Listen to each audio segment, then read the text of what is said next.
melihat video. Kami diperlihatkan video 20. Kami tadi diperlihatkan video, jumlahnya 20 video. Ya, itu dari Magelang sampai area Duren 3. Termasuk juga sampai rumah sakit Kramat Jati. Bukan hanya melihat jumlah yang diperiksa, tetapi melihat analogi atau hubungan antara satu CCTV dengan CCTV yang lainnya. Kemudian mengembangkan analogi tersebut untuk mengetahui kronologinya. Akhirnya apa yang bisa terbentuk bukan dari cerita orang, tetapi dari bukti yang dilihat CCTV. Dan berkepentingan itu dalam pengertian untuk memojokkan Sambo atau untuk membela Sambo. Lalu melibatkan yang lain, jadi melebar kemana-mana. Nah, sehingga orang adu cepat masalah informasi.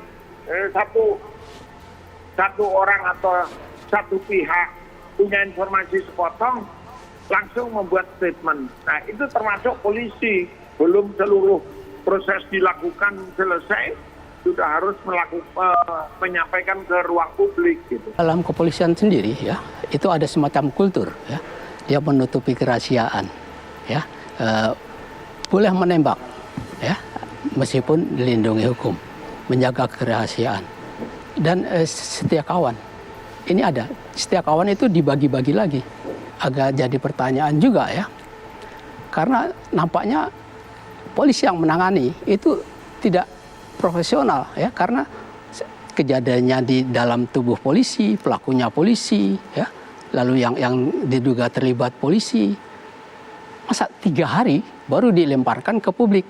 Nah, yang terjadi adalah trial by public seperti yang dikatakan Prof. Kiki tadi.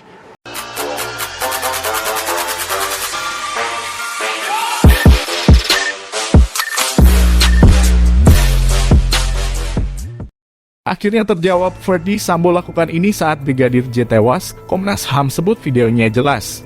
4 menuai teka-teki. Akhirnya terbongkar kronologi asli penembakan Brigadir J oleh Baradae di rumah dinas Irjen Ferdy Sambo pada 8 Juli 2022. Di mana keberadaan Ferdy Sambo dan istrinya Putri Chandrawati hingga apa yang dilakukan keduanya saat baku tembak terjadi pun terkuak. Hal tersebut diungkap oleh Ketua Komnas HAM setelah menelusuri 2 hulu rekaman video CCTV dari 27 titik di sekitar rumah dinas Ferdy Sambo. Menurut Ketua Komnas HAM, Ahmad Taufan Damanik, rombongan Putri Chandrawati dan para ajudan termasuk Brigadir J dan Baradae pulang dari Magelang pukul 10.00 waktu Indonesia Barat.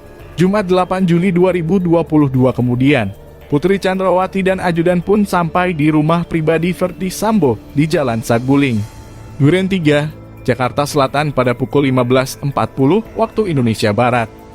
Sementara itu, Ferdy Sambo sudah lebih dulu tiba di rumah sekira pukul 15.29 waktu Indonesia Barat lantaran naik pesawat dari Yogyakarta. Lantaran baru pulang dari luar kota, rombongan Ferdy Sambo, Putri Chandrawati beserta ajudannya langsung melakukan tes PCR. Kelihatan ada Baradae, ada almarhum Yosua, Brigadir J, ada asisten rumah tangga, dan ada 2 lagi stafnya termasuk ADC senior, tutur Damanik. Menurut anggota Komnas HAM yang lain, ketika pulang dari Magelang ke Jakarta, kondisi Brigadir J ini masih hidup dan sehat walafiat. Dan di situ terlihat ada Bu Putri, ada Yosua almarhum Brigadir J masih hidup saat dia sampai di Duren 3. Semuanya dalam kondisi hidup dan sehat, tidak kurang dari satu apapun, lanjut Hoirul Anam. Setelah tes PCR, Putri Chandrawati beserta para ajudan, kecuali asisten rumah tangga pergi ke rumah dinas di Duren 3, tak jauh dari lokasi rumah pribadi. Namun katanya, Ferdy Sambo justru tidak menyusul istrinya tapi ke arah lain bersama ADC dan motor patwal yang sama. Hingga kemudian, tiba-tiba Ferdy Sambo mendapat telepon dari istrinya, Putri Chandrawati. Baru berapa menit berjalan kelihatan motor patwal berhenti, mobil berhenti. Kata penyidik, itu karena ada telepon dari ibu, Putri Chandrawati, ke Pak Ferdy yang menjelaskan ada masalah itu, jelas Damanik.